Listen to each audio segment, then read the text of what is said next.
Am I the a-hole for telling my sister she has to raise her own baby? My 19-year-old college-age sister went to a party over New Year's Eve and got pregnant by a one-night stand. She doesn't know who he is, and for some reason she first thought that my parents would watch her baby while she finished college. My mom is often sick with Lyme disease, so they said no. Recently, over spring break, my sister told me I need to baby-proof the house. She told me not ask because my wife works from home so she could watch her baby while she finishes college. I told her my wife and I chose to be child-free, and my wife often does have to travel for work last minute. It's not a little last-minute travel. It could be to San Francisco, Austin, Chicago, Toronto, or Los Angeles an hour's notice. My sister got mad saying my wife could take the baby for her, or I could watch her baby then, or our parents could. My sister got extremely upset that no one is helping her out and it's too late to look for other options now.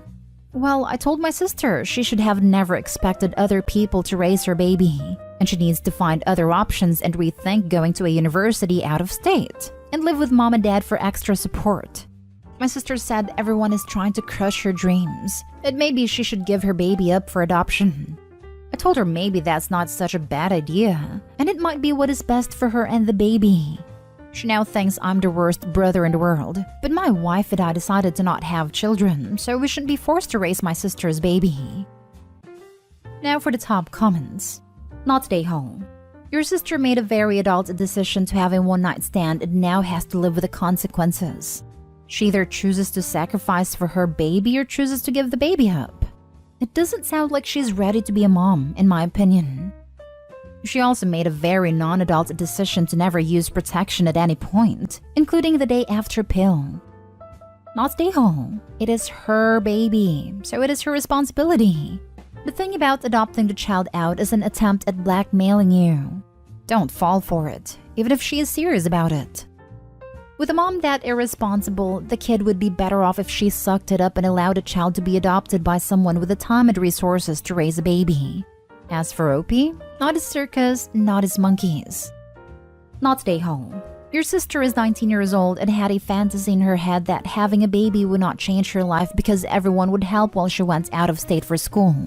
Well, she's going to be a mother, and it's time for her to accept the reality that her fantasy of finishing school while her family cared for and raised her infant was just a fantasy. It's like she doesn't understand the consequences of having intercourse. Too many people are way too chill with it to the point unwanted children are thrown around all the time. Yeah, I get it. Be more positive about it, but that should come with the responsibilities. Next story. Am I the a-hole for calling my stepchildren my kids and upsetting my wife? I married my wife last year, after 4 years of dating, and we mixed our families. Her two boys, Dylan and Tyler, 16 and 11 now, and my girl Sam, 18 now. Our children accommodated to the idea of living together pretty well. Dylan and Ty's father and my wife got divorced when Tyler was born, and they agreed he would only have visitation rights. Around 2 or 3 years ago, Tyler called me dad while we were having dinner, and that night my wife asked me to correct her children when they call me dad, out of respect for their actual father. I found it weird, but I agreed to because in the end they're her children, although I never ended up doing it. This week, Dylan had a football match and Tyler a piano lesson, which my wife usually picks them up after. This time, both she and I didn't have to work, so I suggested picking them up together. Dylan practically jumped to our car and then we all went to pick up Tyler, and since I was there, I decided to meet his piano teacher too. When she met my wife, Dylan, and me, she greeted us and asked me if I was the kid's dad. I sincerely forgot about that promise I made years ago, and said I indeed was their father. My wife almost instantly corrected me with stepfather, and then Dylan said out loud, "Mom?" The return home was awkward, and when we arrived, she called me out for breaking the promise we had by saying I'm the kid's dad. To make it worse, this morning I noticed the kids are acting distant towards their mother, and they deliberately are calling me dad whenever she's around. I feel guilty because it's the first time there has been such tension between them and it's my fault. Am I the a-hole for calling them my kids? Your wife is working toward an estranged relationship with her boys. We can parent as much as we want, but we will never control our kids' feelings. She has assigned herself way too much power and her kids too little autonomy. We aren't talking about 6-year-olds. You didn't do anything other than step up to the place that another man abandoned. Not stay home. The whole goal of step-parenting is to have this kind of relationship. How can Opie's wife be so mad about something so many people would dream of having? Not stay home. She's upset because you are a father to her kids and love them and they love you back? I could understand their dad being upset, but not her. And honestly, not even him. If he has visitation, you live with them.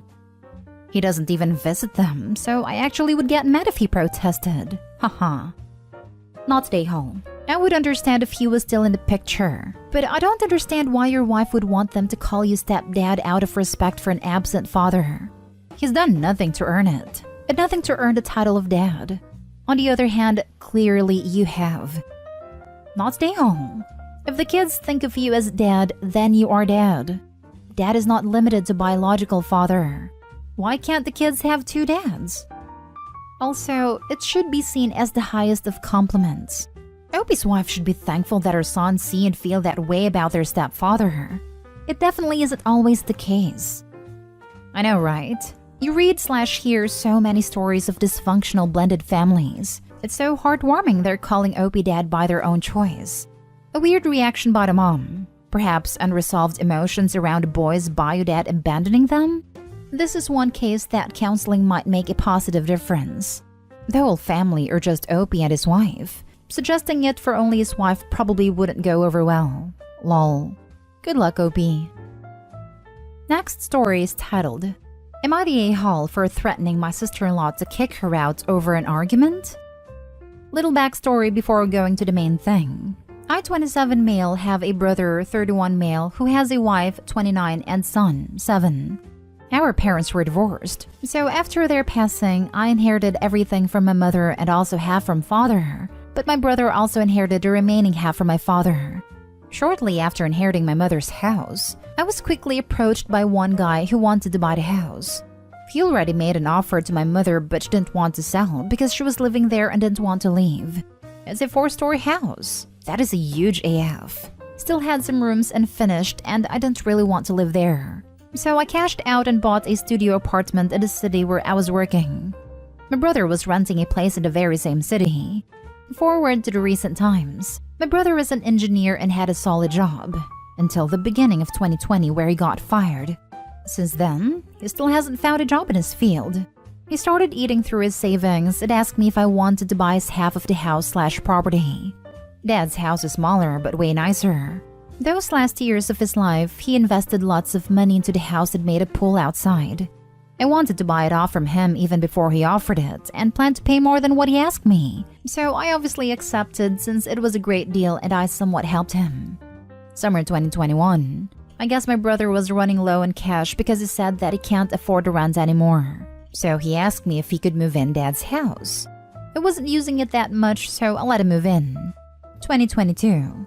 I've been staying at Dad's house for the past month or so because I have some people working on demolishing some old buildings on the property. I get up early every day so I can be with the workers. I noticed that my nephew never has a breakfast before going to school, and also his parents never pack him anything. I asked him if he eats anything at school, and he said that he eats an empty croissant that he gets from the shop. Felt bad, so I started making him a breakfast and packing him a sandwich for school, along with some snacks and a drink. I've been doing it for the past 2 weeks. Yesterday, his mother saw him eating what I packed for him, and she said, "This explains why nephew wasn't hungry after school," and left the kitchen after giving me this weird look. After nephew left, she came back and lashed out at me, saying that he'll get fat, that I shouldn't give him junk food, that I made her bad in her son's eyes, and that I don't have her permission to do it. I told her that she's neglecting him, and that I will only stop it once she starts doing it. She then screamed at me, called me names, and told me to go back to my crap hole in my city. At this point, I was fuming, so I threatened her that I will kick them all out if she doesn't get her act together. Neighbor asked what was all this screaming about, and after I told him, he said that I'm not a parent and that I should stay out of it. Not stay home. You certainly should not stay out of it. I would speak to brother about it. A child should have 3 meals a day at least. Sister-in-law has probably only noticed because he is not starving by the evening meal. Speak to brother. If they don't change, call CPS. CPS will visit and educate them. If they still refuse, they will act in the best interest of the child. OP mentions in later comments that the child is only in school until noon. So the croissant is just for breakfast and he and his brother were raised the same way, and that it is normal in their culture. Granted, one croissant isn't enough for the kid and he needs to eat lunch before mom is home at 2. But it's not like America where the school has a lunchtime. I never said that it was normal. Pretty sure I was the only one in class eating an empty bun. English is not my first language. I don't know the word for it, but it was something similar to a hot dog bun/croissant. I don't think that we were poor back then. Everyone was working, and at the time both grandparents were alive and working as well. So I guess my parents were cheap and didn't care. That must be where your brother gets the idea that this is okay. But you didn't overstep. You fed their child, and from the way it's worded, I don't think you even complained to them about the cost/time of it. They should have been thankful. Why is she neglecting her child? Does sister-in-law have a job? Do they pay rent? You have every right to kick them out, but I'm wondering who will hurt most. Sounds like your nephew will be worse off. Not stay hold, but think about your next move carefully. She does. They don't pay rent, only bills. They're living rent-free in your house? What does your brother do all day? Because it's clearly not making his son breakfast for dinner. I wanted to write it, but I was over the character limit. My brother works in construction now as a laborer for his friend. He gets up around 5 a.m. But once he is back, he eats, takes a shower, and goes straight to bed. Last story is titled, Am I the a-hole for telling my sister that her husband should be ashamed of himself? My sister's husband is always the one to always lecture everyone around him about manners and proper behavior, but he never does those things himself.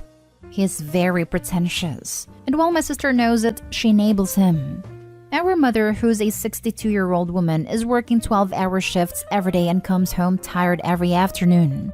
She works 5 in the morning till 5 in the afternoon and only has 1 day off. My sister gave birth to her baby 2 months ago and she's on maternity leave right now. Her husband is also working a 9-to-5 job. My sister has had to go to the doctor's appointments many times in the past few days, and she would leave the kid to her husband. But after the first time, her husband complained that he can't deal with the baby alone, so she should take the kid to our mother. That happened for 4 times straight, and my mother has expressed to my sister how tired she is and that she also needs a break. My mother ends up saying yes every time because she adores her grandchild and is heartbroken that my sister's husband doesn't do his job as a father. But my mom is indeed very tired. My sister completely ignores our mom's exhaustion and keeps bringing the baby instead of dealing with her husband. The last time this happened was 2 days ago. My mom had just come back from work and she was sleeping. Right when she fell asleep, my sister calls her and tells her she's gonna drop the baby by our house because she's got another doctor's appointment.